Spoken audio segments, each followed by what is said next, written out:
SDG 4 of the United Nations talks about equal education and aiming to ensure that we have quality education and promoting learning for all. Part of that includes how you feed as a student and in education. As a young boy, I remember in Mbarara here in Western Uganda, we used to go to school in the morning, walk back home for lunch, walk back to school after lunch, and then go back home in the evening. Since then, things have changed a little bit now, and most learners are able to actually get food at school. But it's such a big thing that many of them are not able to. And the idea is, how can we be able to increase the number of children that are in this program? As we explore Uganda's vision for a national school feeding program today, we want to have a bit of an exploration as we explore models that have been proven to work, and in particular, two. One, which is the homegrown model that has been propagated by the World Food Programme, but also we have another interesting parent-led model that is currently being spearheaded by SNV Netherlands here in Uganda. We will have a wonderful discussion about this as Uganda is finalizing its national school feeding program. What does that look like? What things do we need to look out for? But also in this particular year, why this is very important if we are going to make sure that every single child has access to school feeding by the year 2030, which is the target. Joining me to lend their expert advice and insights into this very wonderful topic are some very special guests, and I want to welcome with me Emmy Tonny Ameny, who is Assistant Commissioner in charge of programs at the Office of the Prime Minister. I've got Tiina Honkanen, who is Head of Social Protection in charge of school feeding at the World Food Programme here in Uganda. Fredrick Kizito is a Senior Policy Advisor with SNV Netherlands here in Uganda, and Dr. Faith Nangiro, who is going to be sharing her own story as a beneficiary of the school feeding program. A very warm welcome to you all, and thank you so much for joining us. I'll start with you, Tiina. Again, for the average person watching this, they might not think about why it's important that you have school feeding and what the different models are. You're very familiar with one model in particular, and this is the homegrown model. Could you shed some light on what that is? What are the basic terms behind that school feeding program, and why it's very important, especially for a country like Uganda? Thank you, Ben. First of all, thanks for getting all of us school feeding converts here today. It's an exciting opportunity to exchange some thoughts. I need to correct you, though. In your introduction, you said that the homegrown school feeding model is something that WFP has been spearheading. In fact, this is something that has caused quite a buzz across the African continent, and it's in fact an African Union-led agenda that has been bubbling for quite a few years, if not decades already. And it's essentially looking at how do we make school feeding, which in and of itself, a plate of food is already quite powerful. How do we make this program even more powerful by linking it to local economic growth, job creation, local agricultural production? Essentially looking at how we can locally source the ingredients that the kids eat during the school day as part of their school meal from local smallholder farmers. And of course, in the African context, what's particularly powerful is the smallholder farmer link. And I think a lot of governments on the continent are increasing their investment in school feeding, and it's all based on the thought that 1 shilling invested in school meals is actually a shilling in the pocket of a local smallholder farmer. So it's this sort of circular logic. There's interesting numbers floating around. I don't want to bore you with statistics, but for every 100,000 kids that you feed in school through school meals, you create around 1,000 jobs. Wow. So imagine when you take the 11 million children in primary school in Uganda, what kind of an engine for job creation and local economic growth this could represent.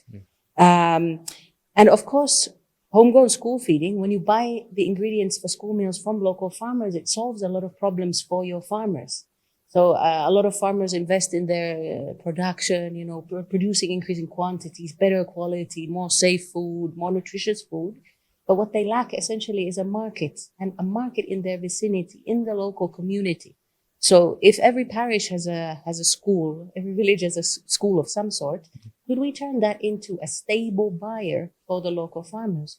And you encourage farmers to do a better job, to do a bigger production at scale, better quality production. It's really an exciting idea. Of course, you also reduce food waste. I mean, a lot of farmers nowadays don't have a place to offload their production, even if it's good, even if the harvest is good. Yeah. So we are reducing food waste. And of course, the farmers' children get fed in the schools. I mean, farmers are also parents. They want their children to be well nourished during the school day when, as you said, it's difficult. Like you're not physically in the presence of your child. You have to fix the nutrition issue during the school day. So yeah, we've been working with that model in Karamoja here in Uganda for decades now, together with the government, with great results. And it's really exciting now under the upcoming national school feeding policy that the government is interested to look at potentially scaling that up bigger beyond Karamoja. Would it be safe to say, in my thinking, I'm thinking you're basically paying people to feed their children, right? I'm earning money for my child to be fed. When you think about the local farmer and what happens, that if you're sourcing material from me as a farmer and it's being used to feed my child in the school, that context also becomes very important, doesn't it? And you can just imagine the sort of ping pong effect of positive impact on the household in so many ways. We are raising these children, educating them, nourishing them. They'll become more productive adults. They'll potentially access better jobs, as we'll hear from Dr. Faith later on. But then, for the farmers themselves, you get a more secure income, better income on a more regular basis. And of course, something interesting to look at is could we also transform the way that farmers produce food through this demand that school feeding can generate? It's interesting to reflect on. Can we, start encouraging more climate smart production, more sustainable food production, more nutritious food production? So I think the potential is infinite. And that's why there's this big buzz globally around the concept of hunger. Yeah, it definitely seems to work. And it's not the only model, because we've also got Fredrick with us, who also is with SNV Netherlands. It might be good for you to shed some light on what's been happening with now the parent-led model and what that's been like from your perspective.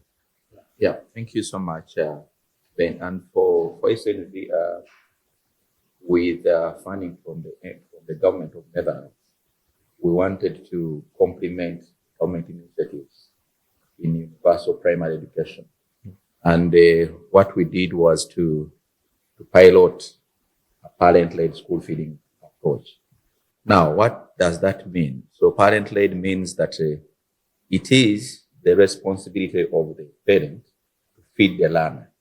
And that is embedded in our policy documents. When you read the Education Act of 2007, it puts the responsibility of feeding to the parent. Now, what happened with the introduction of UPE, USE, there was an interpretation that everything in the school is free. And that also brought in the elements that parents thought that even feeding is free. And yet, when you read the policy, it says that it is the responsibility of the parent to feed. So what SNV did was to work with the Government of Uganda. Actually, we signed an MOU with the Government of Uganda through Ministry of Education and Sports, Ministry of Health, and the Direct Government Authority then to pilot a parent-led school milk program in southwestern Uganda. This one was not in Karamoja. It was in southwestern Uganda, because around that time when we went to western Uganda, the levels of malnutrition in that area was, stunting was at 42%. 42%. All children below the age of 5. That was in 2015. So we said we are going to use the school milk program, to, first of all, to impact on nutrition, but also to impact on education outcomes. And what we did was to mobilize the communities, first of all, to inform them and bring them back to take up their responsibility to feed the learner. So we invested a lot of money into community campaigns, through PTAs, through reaching out to the private sector actors, like the farmers, the cooperatives, who would supply the milk to the schools. The parents are paying for the milk. And basically, we say that it's parent-led for sustainability, because, donor funding is always not stable. Today you have money, tomorrow it is withdrawn. So we said, yes, let the parents take the lead to pay for the milk, and then SNV would facilitate the community and the schools to ensure that at least the hardware that they need to run the school milk program is in place. Yeah. What we did was for us, we invested into the campaign to do the community mobilization, but then we also supported the schools with what we called matching grants. So this is like a startup for a school. So we supported the schools with the construction of kitchens, putting in place water purification systems, such that learners can have access to clean water. Then we also piloted biogas for those schools that could use biogas to cook in a way to reduce the cost of fuel and overall cost of the school feeding program. But then also piloted around the energy improved saving stores to cut down on the cost of energy. Then the other thing we did was to link the school with the producers. Now, our target was the smallholder farmer. So the smallholder farmer is actually typically the parent, but now they have milk. So the issue was to provide them with a market, which is the school, sell the milk to the school. You are earning, but also your child is having a cup of milk while at school. Now, the issue there with some of the misconception around school feeding is that for us, the scientists, we will tell you that for a school meal to impact on education, it must be a hot meal. Yeah. So that is where the thing is. That's what you normally think, right? So no, that is what it should be. It should be a hot meal. Right. But when you look at the conventional way of packing food from home, it comes when it is cold. Maybe already it is not safe. It has been affected with bacteria and all these. It becomes unsafe. So the child idea is taking in food just to fill the stomach, but not to impact on nutrition, but also impacting on education. So we said we shall provide a cup of hot milk at school, such that the learner can have that as a hot meal that can help ensure that the learner is also learning. And then the farmers mobilize themselves into cooperatives. So now these cooperatives would bulk the milk from the smallholder farmers and then be able to supply it to the schools. So basically for SNV, it has been community mobilization. It has been providing grants as a startup for the parents to be able to feed their Yeah.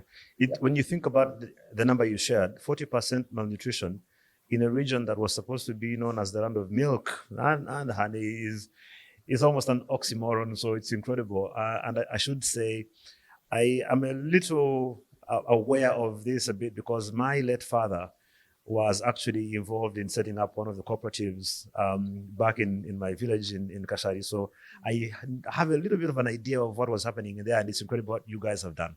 All of this has to be coordinated, and the Office of the Prime Minister is responsible for coordinating all these initiatives. And Commissioner Tonny, this is what you do. Again, national scale, we're thinking about how to make it bigger, but clearly there's some really good work going on. And if you just maybe bring us into a little bit of what's happened with Karamoja Feeds Karamoja, the numbers I'm looking at, more than 320,000 kids being fed, 320 schools. That's a project of epic proportions, and to coordinate that cannot be easy. Yeah, thank you, Ben. And yes, you've rightly highlighted actually the role of government in this. First and foremost, the issue of school feeding and food at that is a human right issue, and government acknowledges that. And that's why efforts are being made under the National School Feeding Policy. The formulation is ongoing and is ready before Parliament, and we're hoping that it will be approved soon. But that is for starters. Must be approved. Yes, because it has to be anchored on a policy framework.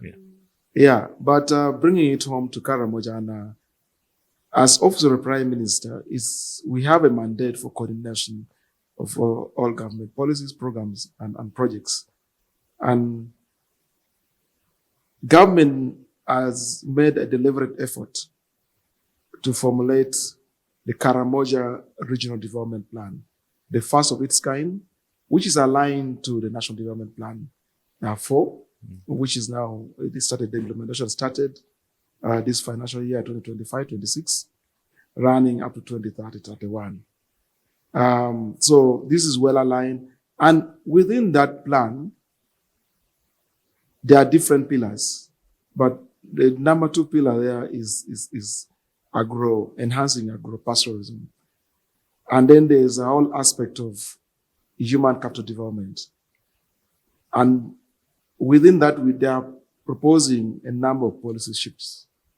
But mainly for Karamoja, it's about promoting compulsory free boarding education with school feeding. Yeah. That is a very bold move by government that requires very strong and solid coordination.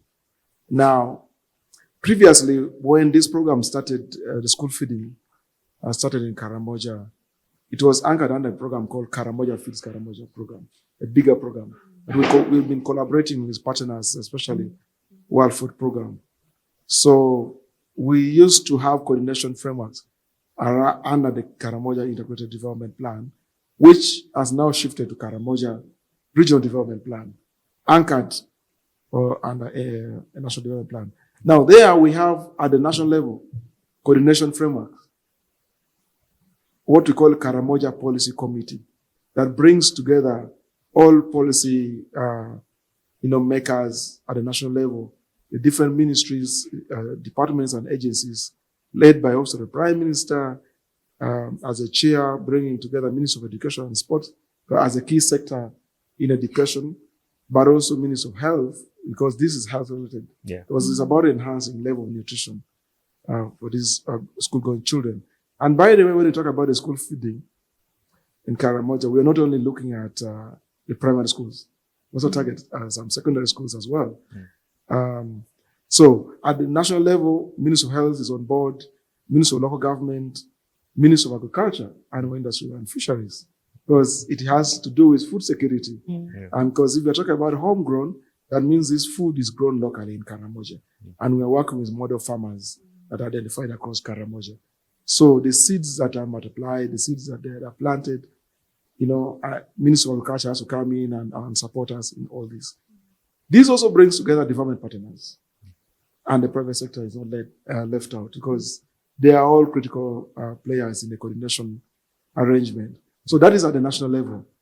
But when we cascade this lower to the regional level, at the district level, we also have a coordination arrangement that brings together all the 9 districts in Karamoja and the 2 municipalities.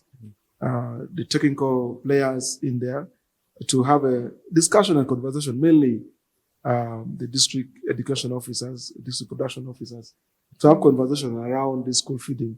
Yeah. We bring them on board mainly to enhance ownership and sustainability of the program. Because as a person in charge of programs and responsible for coordination on behalf of the permanent secretary, I'll not be everywhere, but the respective districts. So if the program is in Kotido, we want the district education officer and the team in there to take lead. Local ownership. Yeah. Yeah, and because they are closer to the people, But also the coordination does not leave out the political players. Because at the end of the day, they are profession, So there's a very clear line that at the national level brings together parliament that appropriates the money, brings together, of course, cabinet at the end of the day that has to do all the approvals and all that. And these structures also exist within the district local governments. Yeah. So they are in there. We also don't leave out NGOs. They are both international NGOs and local NGOs that we have been engaging with, and we involve them to prioritize school feeding, and then we monitor the processes, document, and get feedback on what works and what doesn't work, and how we can make things better. Yeah. So there's a lot of learning in the entire process. We are documenting a lot of best practices, and we hope that this will keep getting better, especially now that government has approved the Karamoja Regional Development Plan, the first of its kind. Yeah, that is a game changer. It's very encouraging to hear you talk about a clear commitment from the government to the school feeding program, and of course the policy is now being put in place. We're hoping that it will be signed sooner than later, which is very important. and also what you're talking about in terms of multi-sectoral coordination and why that matters. We're talking about policies, we're talking about partnerships, we're talking about development partners. Tiina earlier on was talking about our target being 11 million learners being fed. And while that's incredible and it's good, you're talking about 11 million children. When you bring it down to that individual child and what that means for them, it's remarkable when you granularize it to that individual. And so for me, one of the highlights in this conversation is being able to look at Dr. Faith, who is with us here, and hear a little bit of her story. I mean, she's, here glowing, but Dr. Faith, a lot of the glow that you have in part is thanks to school feeding at some point in your life. Would love to hear a little bit of your story, because you are the embodiment of everything that we're talking about here. So if you don't mind sharing a little bit of your background and why school feeding had such a big impact personally in your life. Thank you so much. I'm very happy to be here. And when I graduated about 5 years ago, I actually wrote about World Food Program, having contributed to my education. Little did I know someday I'll actually have to speak to you directly. So I'll take you back to 1999 when I started school in a nearby primary school in Akapiriprit. One of the reasons why I actually left home to go to school was to take the porridge, the morning porridge that was provided by World Food Program. So we were provided breakfast, that was yellow porridge, and lunch, we were also provided yellow beans and yellow posho, and then it was a day school, so we'd go back. So for me, school was better than home. Actually, I started school at 4 years of age because that was an incentive to be in school. School was better. You were assured of a breakfast. You were assured of lunch. For many Karamojong families, having 3 meals in a day is a mindset. So usually you might have 1 or 2. So it played a big role in enrollment. Becoming a doctor came along the way, but the first thing was to have a meal. So you went to school to eat, not to study, and ended up being a doctor by... Oh yes, along the way. Along the way. That's not a bad story to tell. So I did not live the life without World Food Program. So I don't know what would have happened without World Food Program. Because all my primary school, I stayed in Karamoja and also enrolled in a boarding school where all the meals were now still provided: breakfast, lunch, and supper. What did this mean? I had to stay in school.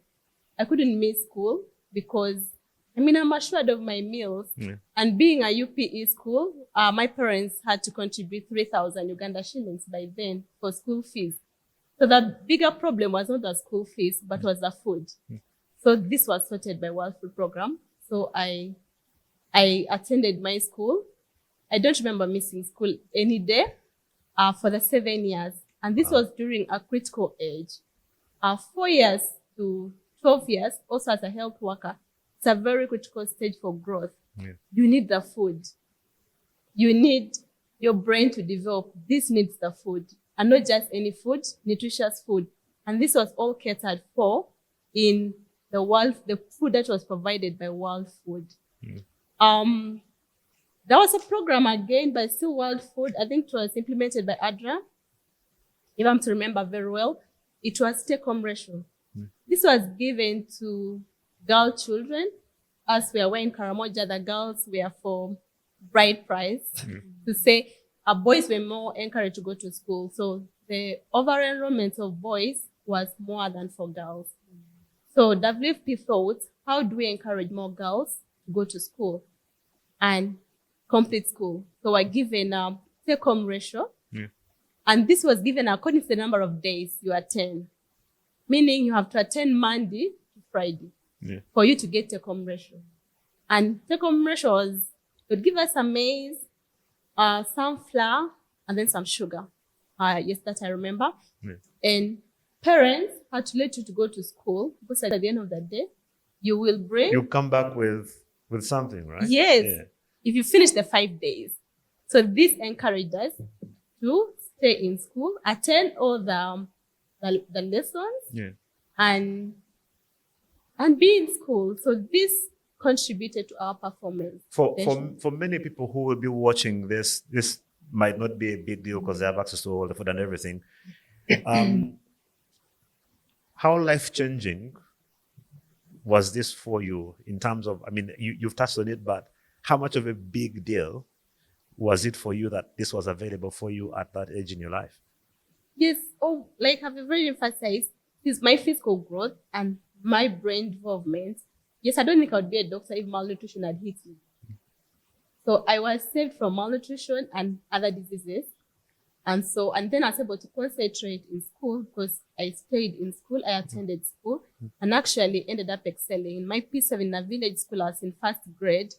This I truly contribute. I appreciate that WFP in one way or another contributed alongside the teachers. Yeah. Yes. And as a bonus, you ended up being a doctor, and I'll come back to you on that.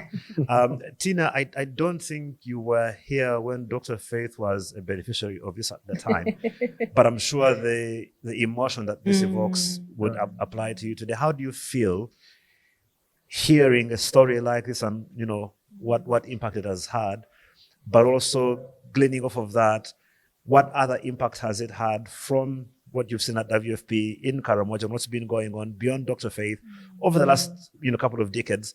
What has the impact of Karamoja Feeds Karamoja been that we can learn from? No, it's quite emotional, exciting to start talking about school feeding, especially when you dig into the personal experiences. Yeah. And I say that because I'm also an offspring of a school meals program. I'm from Finland, and we have the world's oldest school meals program back home. And actually, a lot of my grandma used to work in the school kitchen. My mom at a time worked in the school kitchen. Wow. So I feel like in some ways, we're carrying on a family beacon. You're right where you need to be. Yeah, but it's just a reflection of this universal positivity around school meals and this belief that it is an obvious choice for governments to invest in, for partners to invest in, for parents to invest in. And that's the exciting sort of buzz of consensus that, if we all pool our resources and efforts together, we can make this work anywhere. Yeah. And I guess it's fair to say even a context like Karamoja, for some, could be considered a more trickier context, to put in place a school feeding program in. But yeah, if it's possible there, it's possible anywhere. Yeah. And the impacts, those are well documented. There's plenty of literature on how school feeding boosts enrollment or completion of school or helps you improve your learning results. So the kind of things that Dr. Faith is mentioning are actually backed by global data, and there's quite strong evidence on this now. And the same thing goes for the impact on local economies, local farmers. Yeah. Exciting things we're seeing in Karamoja is, of course, the enrollment rates are really top notch in the WFP and homegrown school feeding program schools. For farmers, we see things like post-harvest losses really reducing to a minimum. Okay. These farmers are now able to produce quality that is even good for export. Imagine what quality that means in the Karamoja context. Yeah. So yeah, it seems to be working in all directions. It's a pretty firm investment case, in my humble opinion. But Yeah. So it even is Yes, I think, Tiina, I want just to add something on that conversation on the impact from the government side. In terms of the investment we made in school feeding, because we don't take it as an expenditure for the resources that are put in there. We are investing in the future of the children. Yeah. And because of what has been done over the years, we have documented an incremental, increase in enrollment in schools as a result of school feeding. You're listening to the testimony of Dr. Faith. Yeah. Is very clear. And if you speak qualitatively to a number of Karamojong who are in parliament, who are policymakers, who are educated, the elites from Karamoja, they will testify that I went to school because of school feeding. And I've spoken to a number of them at very high level who have testified about the same. So even currently, from what we have documented, that's about 16% increment in enrollment. And even the retention in the schools and the level of completion at PLE, at primary P7, and even senior 4. Partly is attributed to the school feeding, but also bringing it to the level of farmer groups. Now, we've been noting that a number of farmers are embracing now, growing of food, knowing that World Food Program and Government of Uganda will come and buy food from you, then to supply the schools to feed your children. To us, this is a mindset change approach, because as much as we are promoting this under partnership development model, this is complementing now that. You see, this is important because there has been stereotype that food does not grow in Karamoja. And we are breaking that stereotype with a homegrown school feeding program. In a very big way. In a very big way. Exporting. Export grades. Now. Exactly. So you see now, when we do the maize, the beans, the sorghum, and all that, people are now started believing others who used to think that food does not grow in Karamoja. We have a whole green belt in Karamoja. And this is part of the mindset shift that, yes, if the women groups in Kabong can grow food and World Food and, Minister of Karamoja Affairs will come and buy from you, and this food is supplied to a specific primary school that your child probably also goes there, people started believing at all, we can actually grow food and not only sell to but also sell to the open market. And this, to me, is a big impact, and it keeps getting better. No, it is incredible. And as we talk about impacts, let me bring in Fred on this because clearly the models are efficient, they're working, they're having a lot of impact. But it's something you mentioned earlier that I'd want to engage you and the rest of the panel on for a moment or so. The issue you mentioned of sustainability. We are living in a time now where we're seeing a lot of donor funding beginning to shrink for reasons that are obvious. And, we've seen what's been happening in this space. And yet, this is something that is so critical that we cannot begin to take our feet off of the gas for things like this. So from an SNV perspective, but also in the bigger context for Uganda, the issue of sustainability and how we ensure that we're able to make this work beyond donor funding. What sort of conversations are you having between yourself and Tiina and the government about how we make that happen? Because it's our current reality and there's no running away from it. Yeah, thank you so much. So from the perspective of SNV, sustainability for us has been mainly on the approach, because our approach has been parental. So SNV is not buying food. It is the parents who are buying food. So what we did was to run a campaign, mobilize and sensitize. In a way, it's like more or less like a behavior change campaign, where now the parents fully understand that it is their role and responsibility to feed the learner. So that is number one. So, for example, the program for Southwestern Uganda, which started in 2015, we ended in 2023 after 8 years. This year, we went back to trace the program. It's still there. Almost 90% of the schools are still continuing with the school milk program. Wow. Because the parents were now fully aware of why they should feed their learners. So at that point of who contributes, because it is parent-led, we are quite sure that it will continue. The only challenge was on the grants, because the grants were also a motivation for schools to pick up the program. Now, when we stopped the grants, some of the schools had no incentive. So for me, in terms of sustainability, so whoever is piloting or is going to do a parent-led approach should factor in that component. But also parent-led does not bring 100%. of learners on the program, because at the end of the day, when you, out of the 100 learners you have at the school, like maybe 10 or to 15% of those come from households which cannot afford. So we have had discussions on how to introduce social protection into a parent-led approach to cover the 15% or 10% in a particular school that cannot contribute. So that was number one. The number two, when you look at the multiplier effect on school feeding, because when you talk about school feeding, so many people think school feeding, people are just eating. Yeah. But when you go down to the multiplier effects that come with school feeding, you'll find impact on education outcomes. You'll find impact on health because the levels of malnutrition will decrease. You'll find impact on economic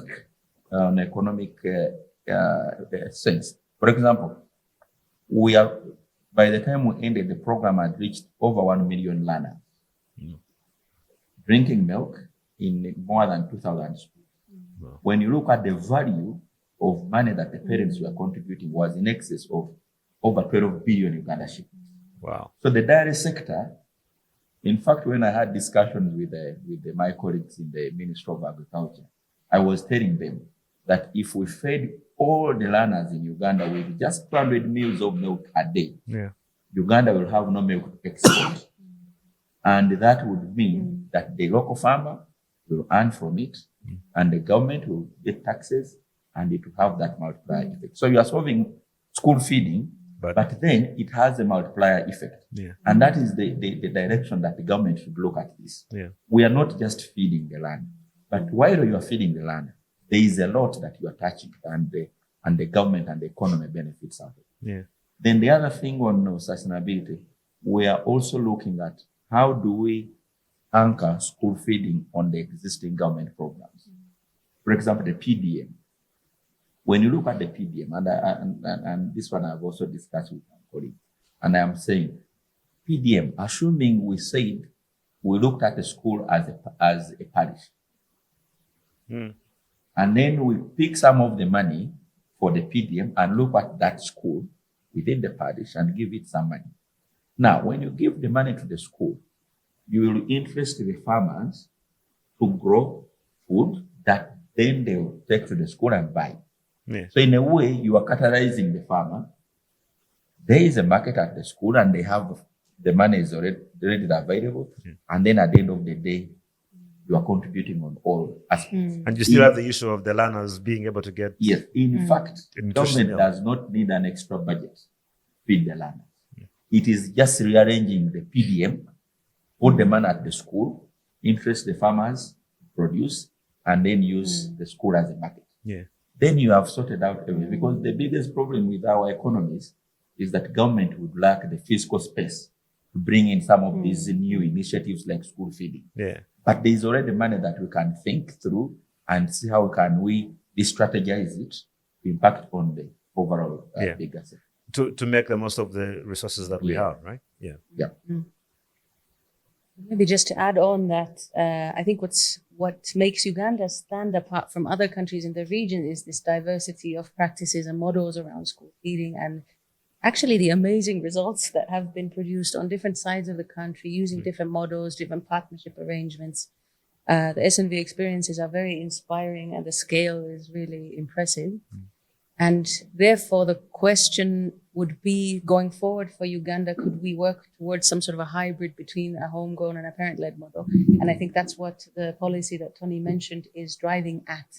Could we build scenarios whereby those two models can coexist in an efficient manner, where you pull the resources that are available from parents, from private sector donors, partners, NGOs, the UN, and importantly also government.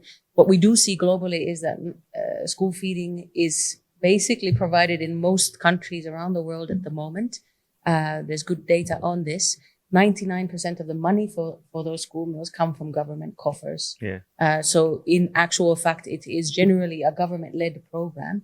But of course, the global economy is tight and we have to be realistic, but also think long term and like be ambitious and think big, because we do believe that, as you said, Tony, children have the right to food, right to education. Of course, there's very exciting sort of developments also in relation to the government that we have to acknowledge, Tony and colleagues, especially Ministry of Karamoja Affairs for, which is that recently the ministry put forward 2.5 billion Uganda shillings to support the Karamoja school feeding program using this model that's connected to local production that we've been talking about. I think President Biden at some point said, don't tell me what your values are, show me your budget and I'll tell you what your values are. So I think that kind of a budget contribution already goes a long way to signal that this is a value, this is a priority, this is a right. So quite exciting developments, and everybody is doing what they can to get Uganda school meals bigger and better than ever. And from what I'm hearing, we seem to be making some very good progress in that direction. I guess the question then to pick up from that, Tiina, for Commissioner Tony here is, from, again, the government perspective, you have a hybrid of models that already have been proven to work. Clearly, we have some really good stories coming out from here. As we formulate this national school feeding policy, how are you planning and thinking about making sure that these different models are actually able to fit seamlessly into a national program and not then kill something good that clearly has already been proven to work well? Yeah, thank you, Ben. And I think Tiina has actually highlighted already on the same. Maybe to give a bit of context, it is important that I say this, that for Karamoja, we are building on something special that was actually started by the First Lady of Uganda, and who was the Minister of Karamoja Affairs then in 2010. And she made a big difference. She's been a champion. And the good news is that she is now the Minister of Education and Sports. And so as government and as Office of the Prime Minister, we are not working in isolation of the different ministries. So in terms of the different models, homegrown versus parent-led, these are complementary in nature. And for us, it's about what works in which context. Like in Karamoja, given the level of the rural nature of Karamoja and the culture and the way the people live, and given the weather condition, for you to push for a parent-led, you'll really be going for something that you'll not be able to achieve at the end of the day. And that's why for us, we have come out very strongly as Office of the Prime Minister to say we are embracing the homegrown approach. And that is why, as Tiina has mentioned, we have signed a memorandum of understanding with the World Food Programme that in the next 5 years, we shall be disbursing 500 million per year. The next 5 years, that is 2.5 billion for the start. That might sound like very little money, like a drop in the sea, because we need about 7.7 billion. But it's a start. Per year. But it's a start. Yeah, it's a good start. Yeah. And acknowledging the global downturn in donor support. So for us, it's a game changer, and we didn't want to look vulnerable, because if we have a role to coordinate, we don't want to come to a coordination table empty-handed, right? Yes, because we want to whip. Because part of my role is to coordinate, monitor, and document what development partners and NGOs are doing in Karamoja.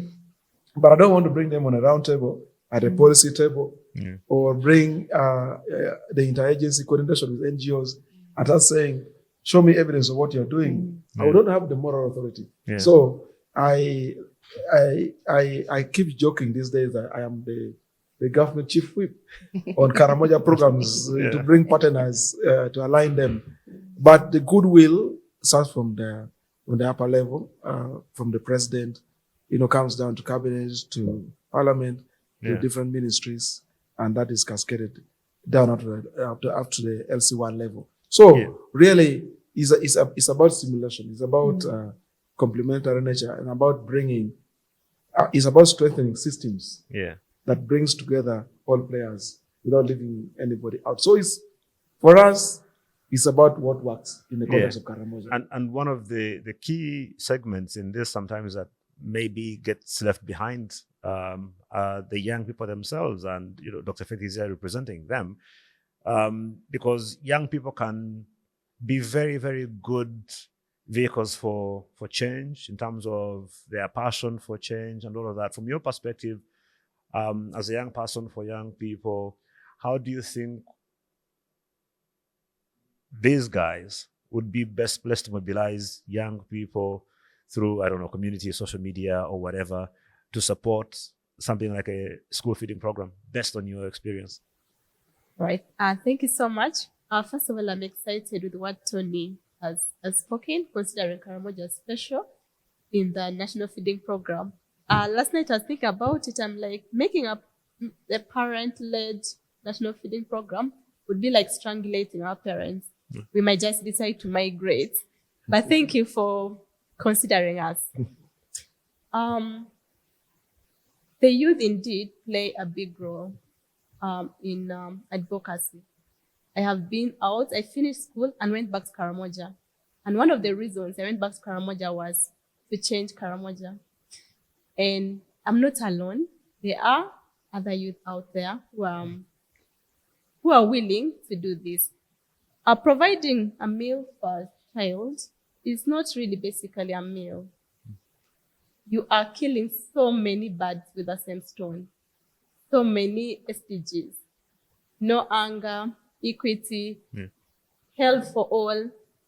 So this is a big thing. It's an emergency. You can say that in the medical field. This is an emergency. That means everyone to get on ground and get to talk about this.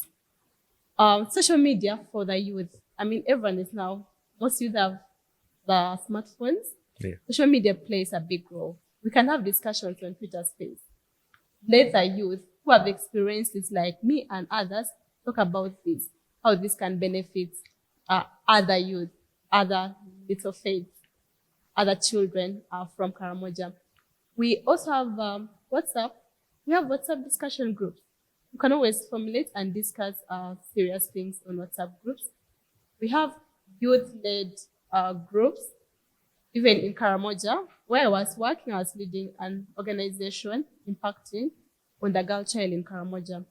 So those groups can still be used to advocate, to involve the community, because we come from those communities, we understand the dynamics, and our people can easily listen to us. So those organizations can be brought to lead and speak to the people about it, and they will definitely listen to us, and we bring a change. So we still have, and bring us to these platforms, of course, is really very important, because now I can speak to the government almost directly. and I'm going to give you an opportunity to actually to speak to them, look Commissioner Tony in the eye and say some things that you want in a bit. But it's incredible. I think, one, to commend you, Dr. Faith. Most people, having come from your background and having had an opportunity to then sort of break out and have a good breakthrough in their lives, would be thinking about never going back to the village. It's a saying here in Kampala that you don't go back to the village. And yet you chose, after you finished, your studies, to actually go back and serve your community. And I think that's commendable, and you deserve to be honored for doing that. It's not something that we should take for granted. So thank you so much for doing that. Actually, this year in March, I was honored. I got our award, Women in Global Health in Africa, which was in Rwanda. So I received an award. Well, you deserve a lot more than that, and a good place to start. Tiina, we're talking about beginning to scale a model that's working. It has a lot of potential. And as you mentioned a few moments ago, money talks, everything else works. So if we're going to talk about the infrastructure that we need, the capacity, the resources, and what that looks like, what sort of requirements are you looking at? What do we need to be thinking about? And why is it important that this gets given priority in the things that we're doing? I won't spill the beans on some upcoming work. Interestingly, currently we are working with the government to do some scenario building and costing to look at what would it take to not just serve the meal, but make sure that the school conditions are such that they can, they have kitchens and stoves and the right kind of storage and equipment to prepare meals. So that is something that we'll be launching later this year together with the Ministry of Education and other ministries. Of course, sometimes you think that it's only the meal that we need to think about, but there's a lot around it. One key message here would be that it's not just, let's say, an education sector program or something that only the education partners need to think of. We are especially interested in working with, for instance, some of the clean cooking programs, the energy programs that are quite large here in Uganda at the moment, to scale up the required kitchen infrastructure and stoves, the cooking stoves themselves. Because, of course, infrastructure, as you can imagine, is a big piece of the pie that of the cost of school feeding. But there's also a lot of soft work that needs to be done, training all types of stakeholders, from the private sector to government to parents, on school meals and the quality standards, making sure that the standards are clear. One interesting piece of work that UNICEF and ourselves are supporting at the moment is on the national school meals menu. Can we do, special menus for each region of the country that look at what is locally produced and therefore what's easy to buy and easy for parents to contribute in that particular geography of the country. And so there's a lot of sort of the software, the hardware, bits and pieces that we, of course, government is coordinating to put in place to make this possible. It'll be a long-term journey, but we are walking the journey together. One step at a time, and we're getting there. Even as we absolutely, do that, Commissioner Tonny, if I can just come to you as we begin to wrap up. This is not just about there are different sectors and ministries involved. So we're talking about health, we're talking about agriculture. That whole component of making sure that all the different people are chipping in where they need to. Again, you're responsible, like you said, you're the chief whip. How are we ensuring that all of these different people who usually have their own things to worry about are having to come together to make sure that this policy comes together and actually works for our children?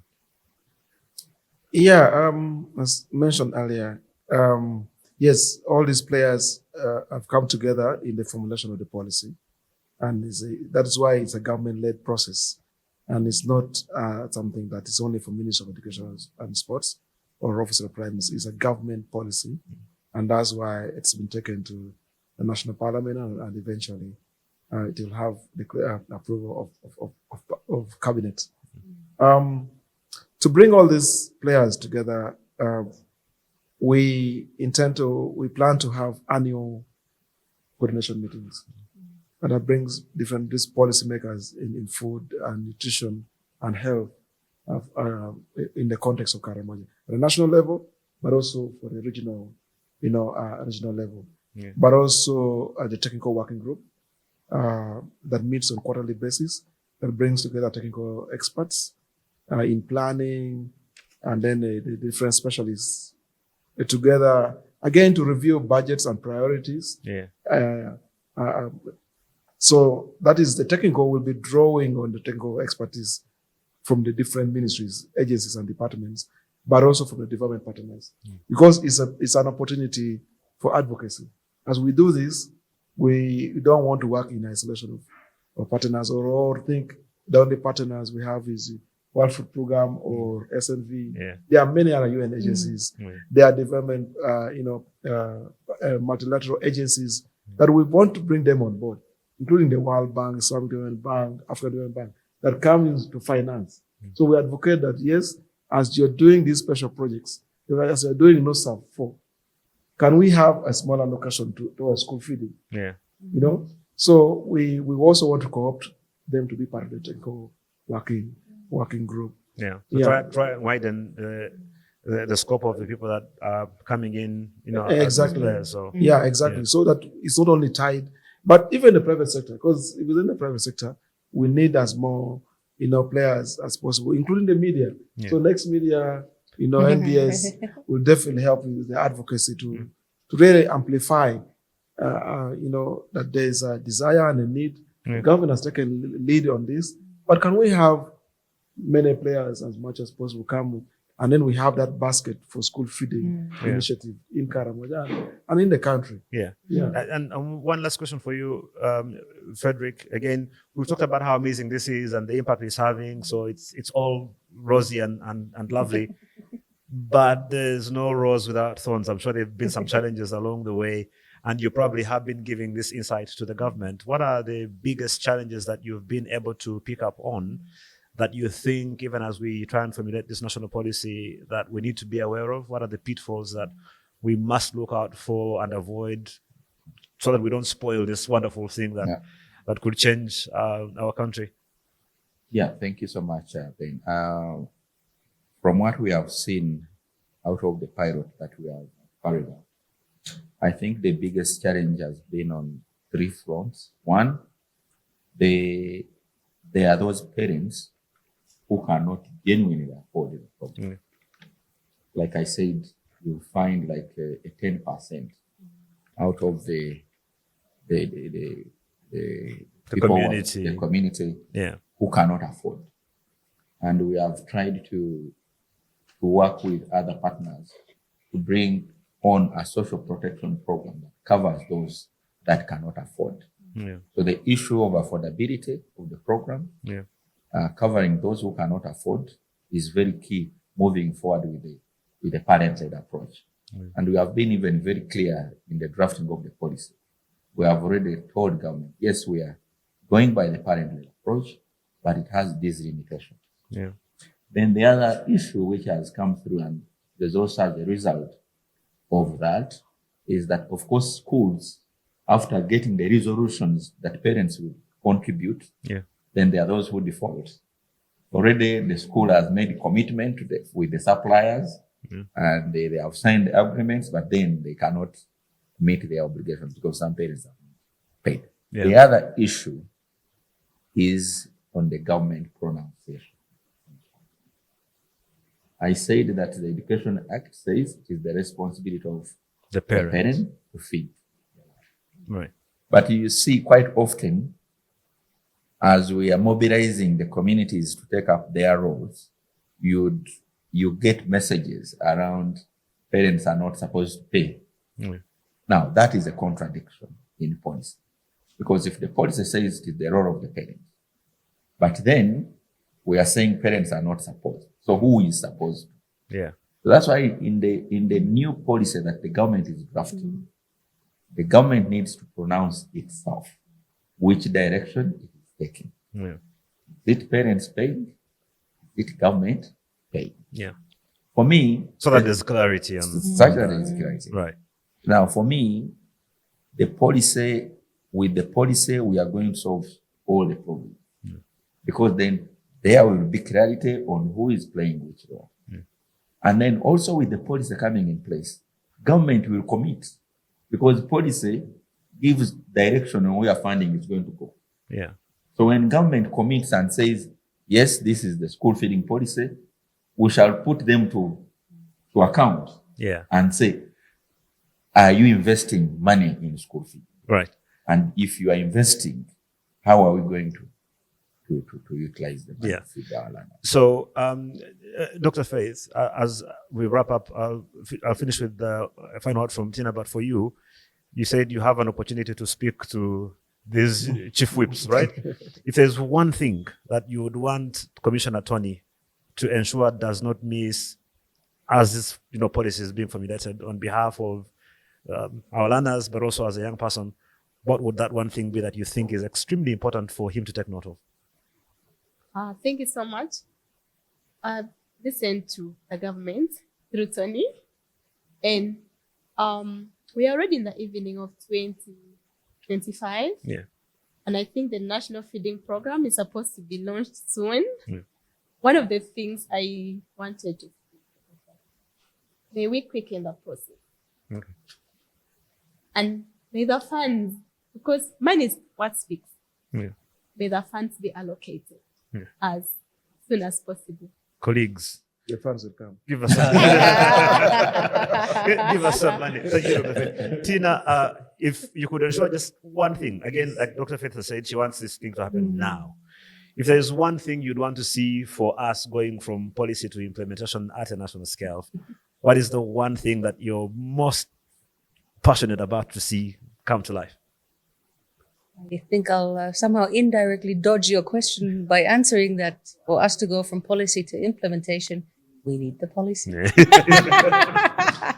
But I was actually, what you were saying, Dr. Faith, about the emergency situation somehow struck a chord in me, in the sense that it is urgent to invest in your children today. Essentially, if we don't invest in this generation, this first grade student cohort now, it's a generation lost. It's an opportunity lost. So that sense of urgency really is palpable.